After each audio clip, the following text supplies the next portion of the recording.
Hey fellow travelers, Matt from William Henry. I am here at the studio doing a little video to help answer a question that we get an awful lot and that probably many of you in fact have, which is how do I sharpen not only a William Henry knife or a Damascus bladed knife, but how do I sharpen knives in general? There's a real zen to it, there's a real ceremony, it's really satisfying to do, it's easier than you think.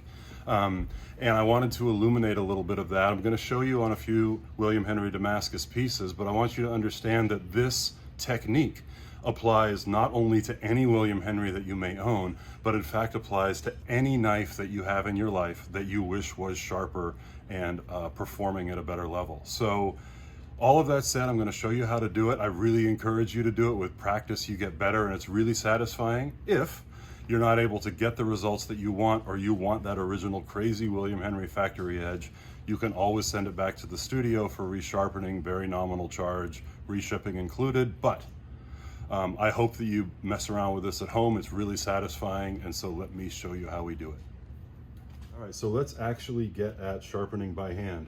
The way that I like to do it, and that I really recommend doing it for anything except full-size kitchen knives, is on a flat stone. This is a Japanese water stone I picked up in Japan years ago. You can see all of its wear, but it still works beautifully.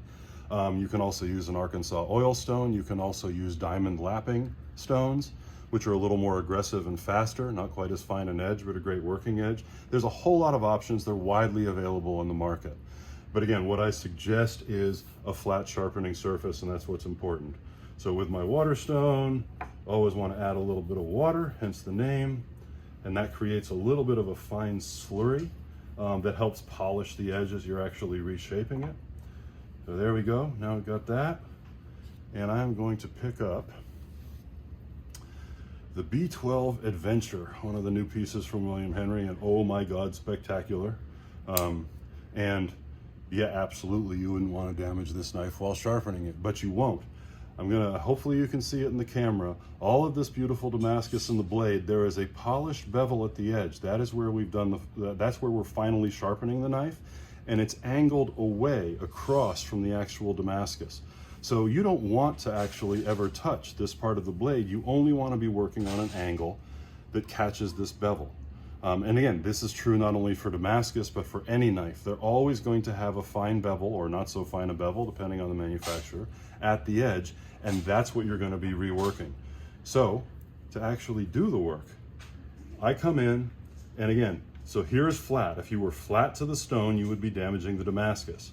If you're perpendicular, you'll be dulling the blade. I'm at about 15 to 18 degrees angle, and it's just sort of a feel. It's not precise, it doesn't need to be precise. If you're up here, it'll still work. If you're down here, it'll still work. Just don't go flat and don't go crazy steep.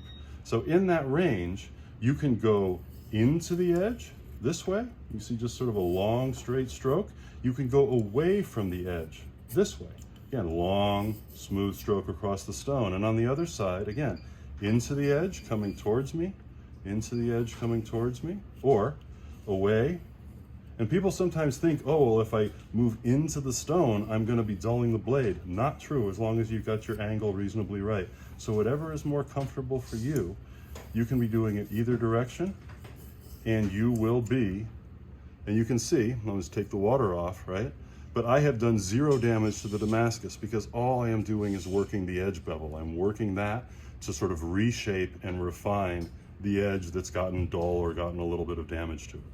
So one more time, I'm right-handed, so this is how I'm going to do it, and you can do it all with one hand. You don't have to learn to use your non-dominant hand, but I'm just going back and forth, moving across the stone, and then on the other side, I can again go in towards the stone or back away from the stone towards me.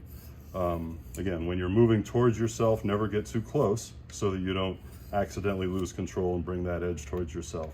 But whatever is comfortable for you, the whole point of this is that you're playing and you're getting a groove going. It's that Zen rhythm, it's that sort of ceremony, really satisfying to do.